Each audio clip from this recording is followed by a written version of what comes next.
Assalamualaikum warahmatullahi wabarakatuh. Perkenalkan, nama saya Ahmad Nur Hidayat dengan NPM 633. Saya dari kelompok 6.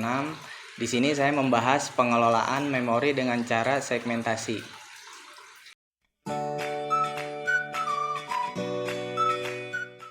Di sini saya akan membahas pengelolaan memori dengan cara segmentasi. Nah, segmentasi itu adalah salah satu teknik pengelolaan memori yang membagi memori fisik menjadi beberapa segmen logis. Setiap segmen mewakili bagian tertentu dari program, seperti kode, data, atau stack. Segmentasi itu bertujuan untuk membuat pengelola memori lebih fleksibel dan efisien serta mendukung struktur logis program. Nah, di sini yang pertama tuh ada konsep dasar segmentasi. Segmentasi ini tuh memandang memori sebagai kumpulan segmen yang masing-masing memiliki, yang pertama itu ada nama atau nomor segmen. Nah, ini tuh untuk identifikasi. Yang kedua ada alamat dasar, yaitu lokasi awal segmen dan memori fisik. Nah, yang ketiga itu ada limit. Limit itu ukuran segmen atau menentukan batas akhir segmen. Nah, di sini juga ada segmen yang paling umum digunakan dalam program. Yang pertama ada segmen kode, yaitu berisi instruksi program. Yang kedua ada segmen data menyimpan variabel global dan statis. Yang ketiga ada segmen stack. Nah, ini tuh untuk variabel lokal dan pemanggilan fungsi. Nah, di sini ada keuntungan segmentasi. Yang pertama, penggunaan memori efisien. Memori hanya dialokasikan sesuai kebutuhan segmen. Nah, yang kedua ada mendukung modularitas. Setiap bagian program, kode, data, dan lain-lain itu diisolasi dalam segmen yang berbeda. Yang kedua ada kemudahan manajemen, memudahkan pengembang dalam mengelola program kompleks. Nah, yang ketiga nih keamanan. Ini tuh sangat penting karena ini tuh mencegah segmen tertentu diakses oleh bagian lain dari program yang tidak berhak. Nah, gimana sih cara proses kerjanya? Nah, jadi yang pertama kerjanya itu dengan cara alokasi memori. Setiap segmen program dialokasikan di area tertentu dalam memori. Yang kedua ada pemetaan logis ke fisik. Nah, sistem operasi menggunakan tabel segmentasi untuk memetakan alamat logis seperti segmen ditambah offset ke alamat fisik, base ditambah offset. Nah, yang ketiga ada akses memori. Ketika program mengakses memori, CPU akan menghitung alamat fisik menggunakan informasi dari tabel segmentasi. Nah, itu tuh tadi kelebihannya. Nah, di sini ada kelemahannya juga, kelemahan segmentasi. Yang pertama tuh ada fragmentasi eksternal. Nah, ini tuh segmen yang berbeda-beda ukuran bisa menyebabkan ruang kosong yang tidak terpakai di antara segmen. Yang kedua tuh overhead. Perlu tabel segmentasi untuk memetakan alamat logis ke fisik. Nah, dari semuanya ini kesimpulannya itu segmentasi adalah metode pengelolaan memori yang membagi program menjadi segmen-segmen logis. Teknik ini memberikan fleksibilitas dan keamanan dalam pengelolaan memori, terutama untuk program dengan struktur yang kompleks. Terima kasih. Ya, perkenalkan saya Muhammad Asrofi dengan NP belakang 637. Saya di sini akan menjelaskan perbedaan antara paging dan segmentasi yang sebelumnya telah dijelaskan oleh rekan saya Ahmad Nur Hidayat.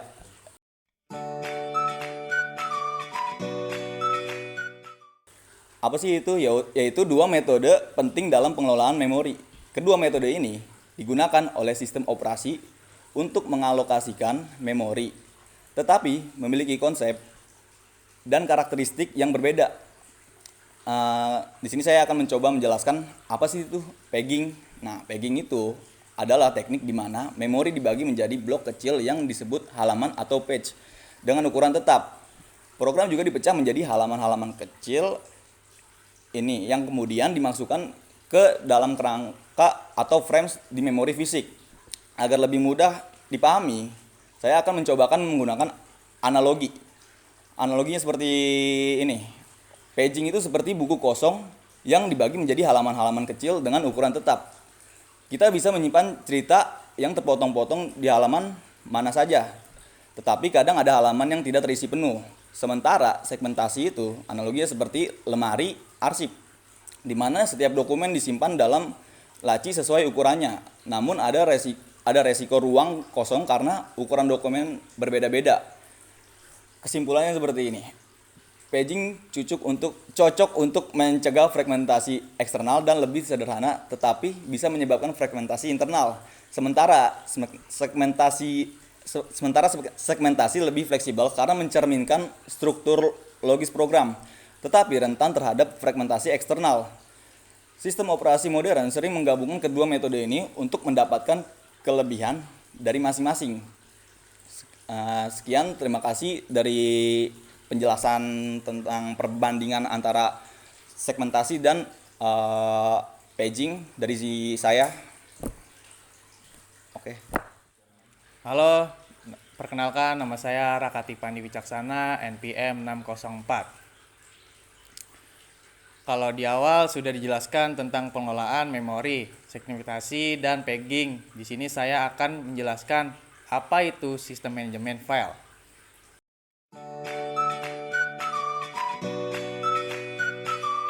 Sistem manajemen file adalah komponen dalam sistem operasi yang mengelola penyimpanan, pengorganisasian, dan akses data di perangkat penyimpanan. Sistem mengorganisasikan dalam bentuk file dan folder, memungkinkan pengguna menyimpan dan mengakses data secara efisien. Fungsi utama sistem manajemen file meliputi 1. Penyimpanan data secara terstruktur. 2. Pengelompokan file, mengorganisasi file dengan folder. 3. Pengendalian akses, mengatur hak akses file. 4. Manajemen metadata, menyimpan informasi file seperti nama dan ukuran. 5. Pemulihan data, pemulihan data file yang terhapus atau rusak.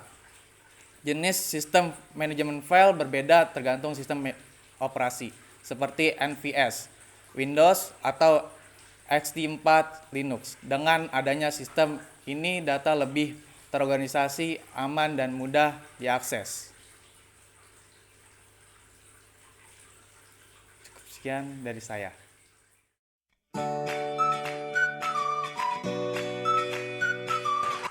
Oke, perkenalkan nama saya Fajri Haji Siregar dengan NPM 653. Jadi di sini saya akan menjelaskan beberapa hal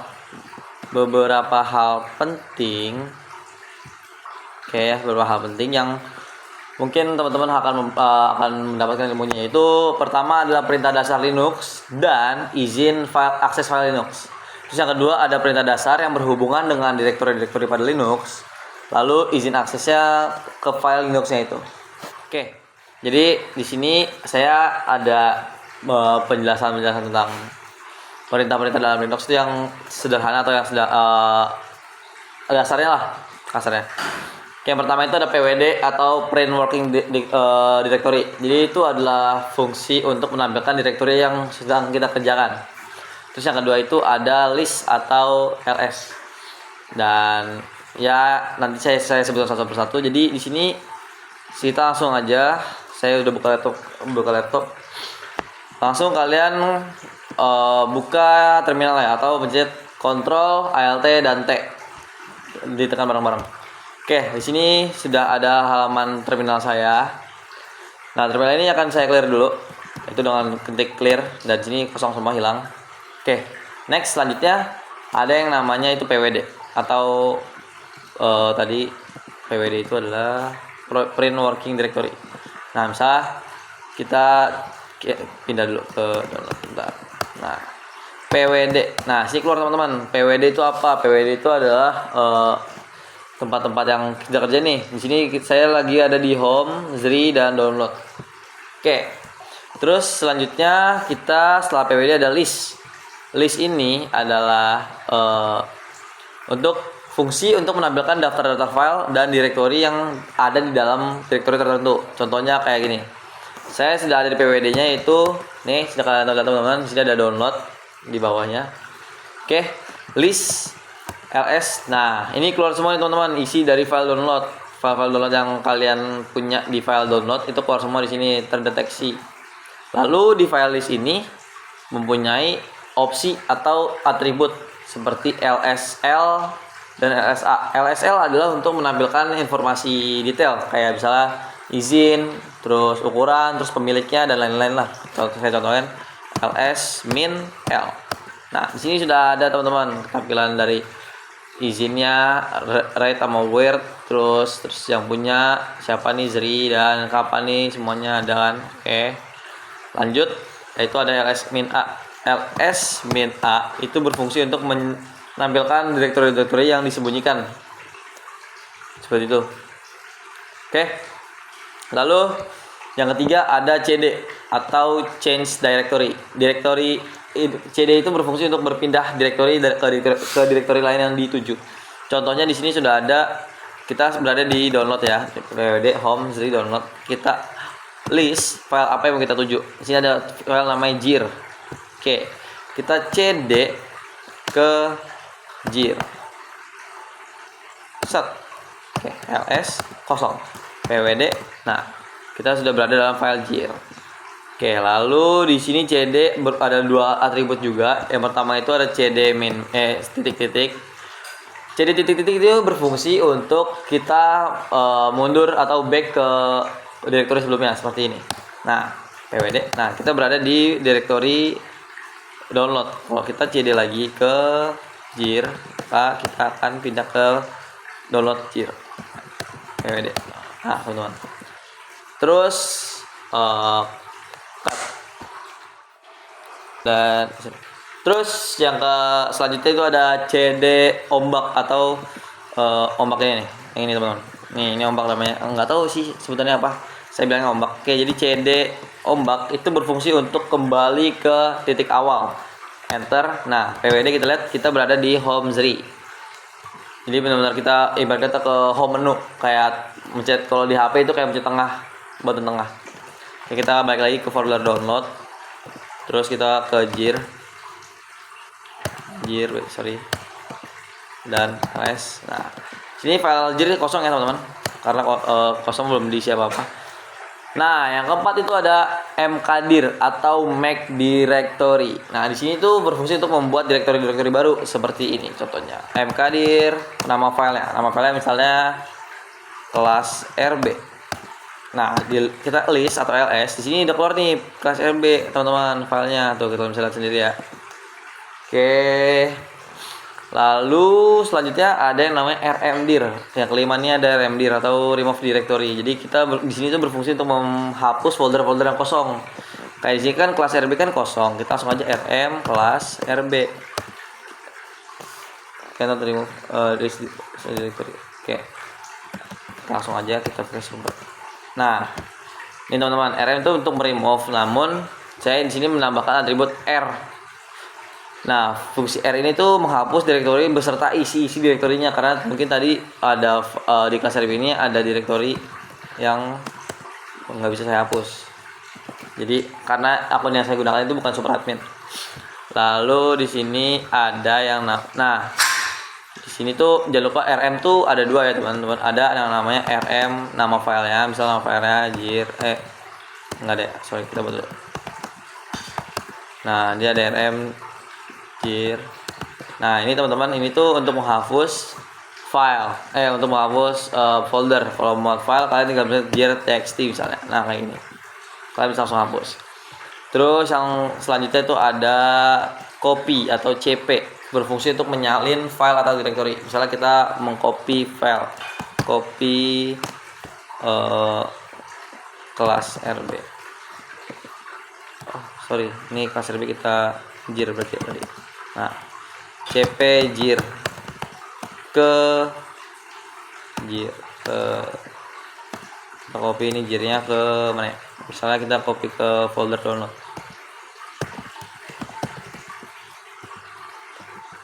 Oke, teman-teman. Oh iya, di sini kita harus kasih R. Fungsi untuk semuanya kita copy. Nah, kita kembali ke folder download, ls. Di sini ada namanya file jir. Kalau kita klik jir tab, keluarnya itu jir.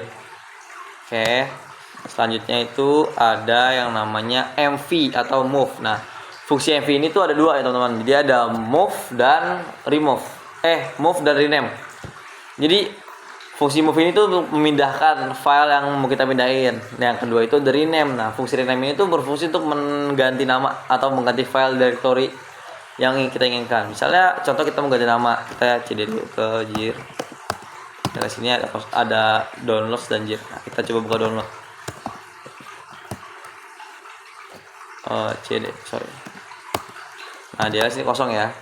Nah, di sini kita mau ganti nih teman-teman nama download nih dengan cara mv downloads menjadi misalnya kelas ls. Nah, sini udah nih teman-teman namanya download jadi menjadi nama kelas. Nah, kasar yang kita bisa lihat teman-teman di nanti kita bisa buka di file folder.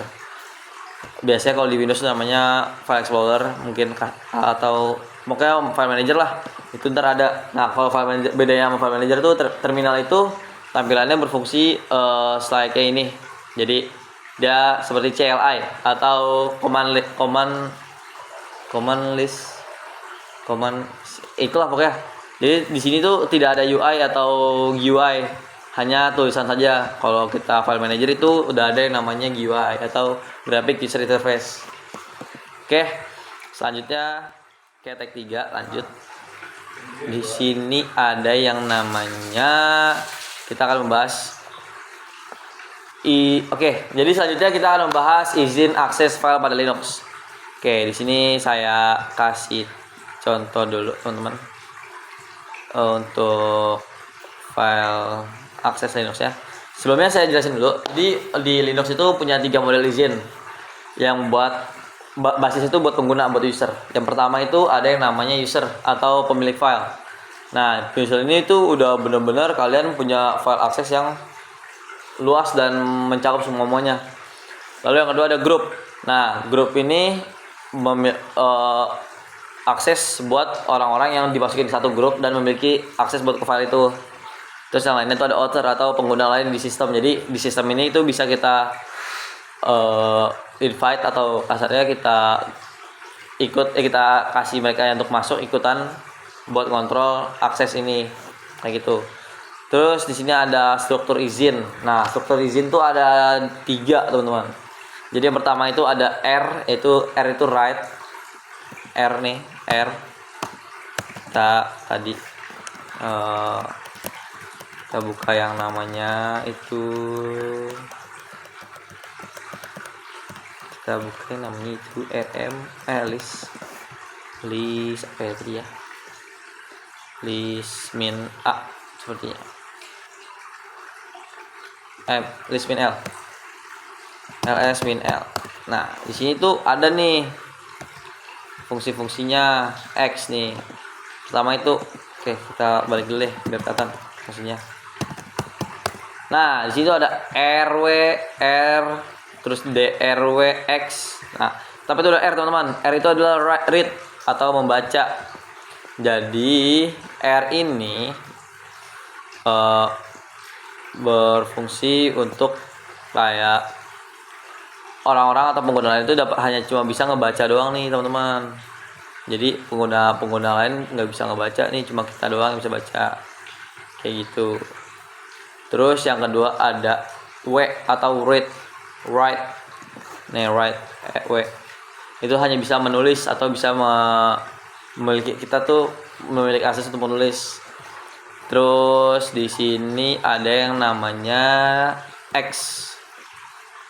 Nah, teman-teman, X itu yaitu execute. Jadi orang-orang bisa melakukan akses execute. Nah, kalau DRWX ini tuh berfungsi sebagai semuanya nih udah all in, jadi semua tuh udah bisa. Nah, urutan itu teman-teman di sini tuh satu tuh pemilik, kedua itu grup, ketiga itu author. Jadi pemilik dapat RW, grup dapat RW atau read write, dan author dapat read doang. Oke, lanjut teman-teman.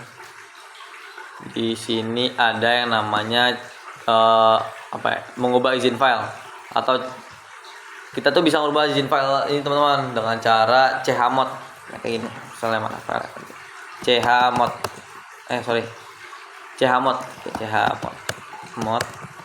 Nah, di situ kita bisa tambahin misalnya U plus, misalnya kita menambahin X, sorry kita pindahin dulu.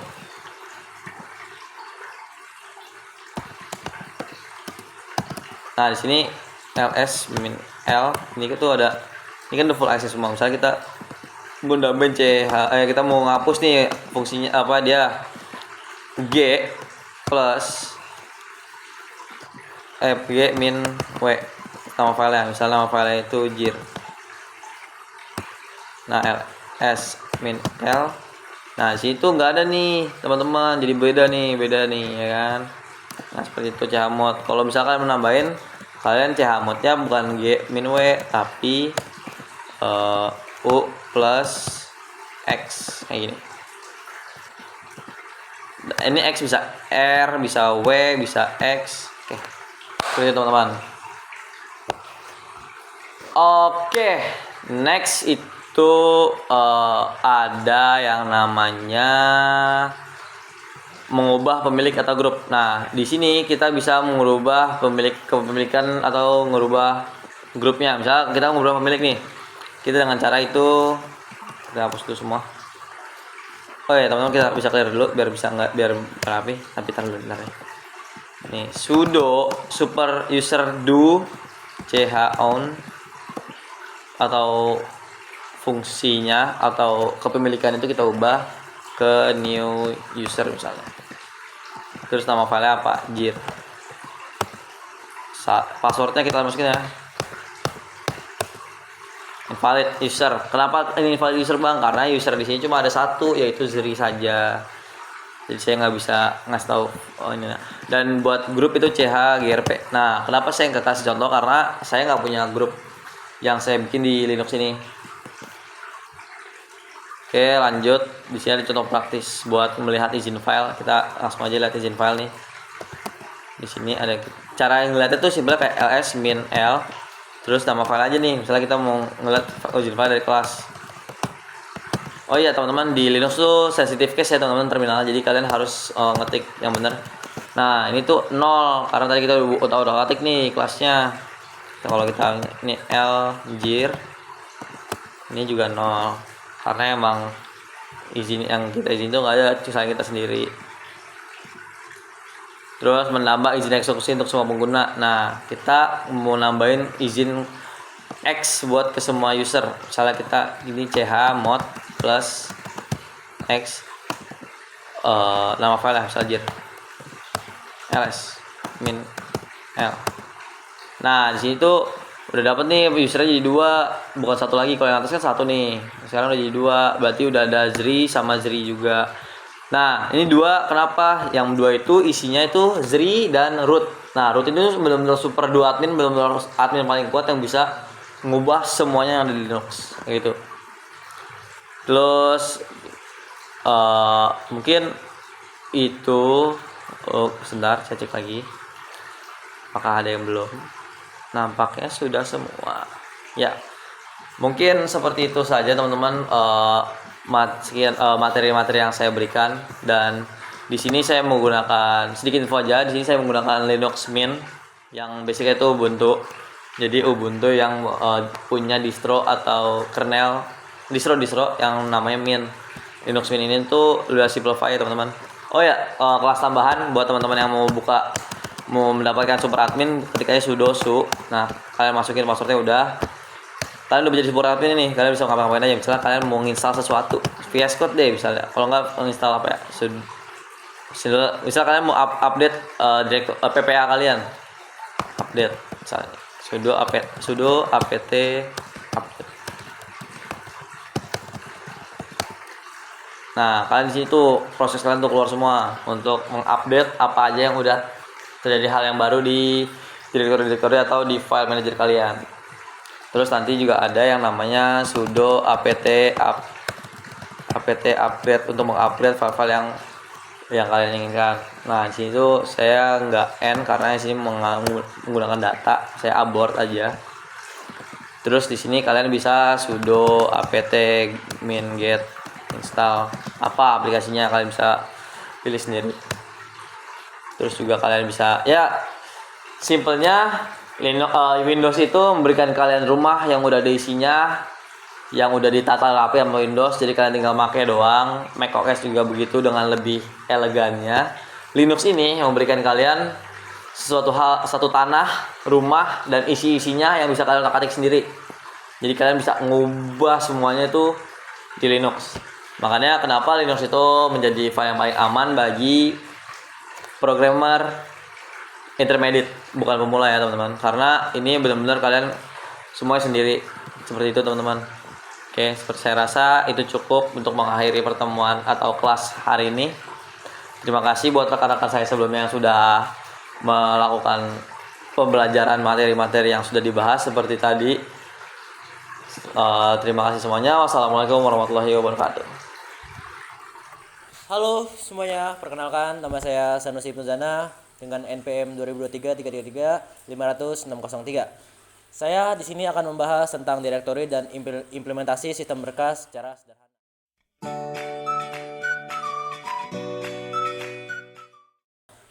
Sebelum membahas itu, kita harus tahu nih apa itu sistem berkas. Sistem berkas saya analogikan secara singkat. Pernahkah kamu bertanya-tanya bagaimana komputer Anda menyimpan ribuan file dengan rapi dan mudah untuk ditemukan?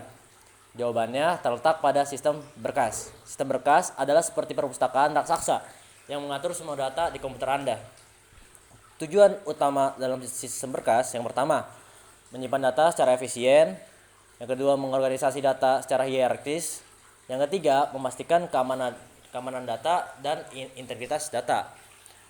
Next, yaitu directory atau saya menyebutnya folder digital Anda.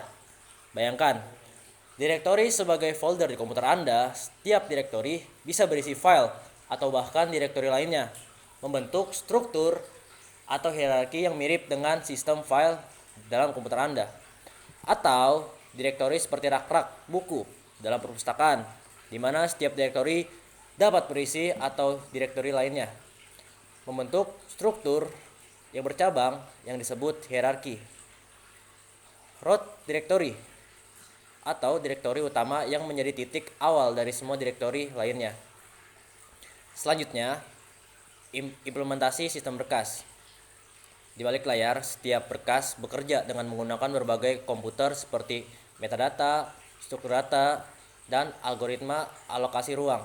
Metadata berisi informasi tentang file, seperti nama dan ukuran, sedangkan struktur data membentuk cara data disimpan di disk atau di penyimpanan. Selanjutnya, jenis-jenis sistem berkas. Ada banyak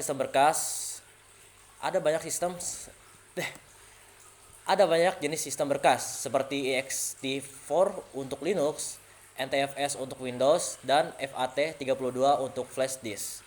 Setiap sistem berkas memiliki karakteristik dan keunggulan yang berbeda-beda. Yang terakhir adalah tantangan implementasi, di mana dalam membangun sebuah sistem berkas yang handal bukanlah hal yang mudah. Beberapa tantangan yang harus dihadapi adalah kinerja, keamanan, ketersediaan, dan skalabilitas. Yang terakhir adalah kesimpulan. Sistem berkas adalah fondasi yang sangat penting dalam dunia komputasi, di mana dengan memakai konsep-konsep dasar sistem berkas, Anda akan lebih menghargai bagaimana komputer Anda bekerja secara maksimal. Sekian pemaparan materi singkat dari saya. Terima kasih.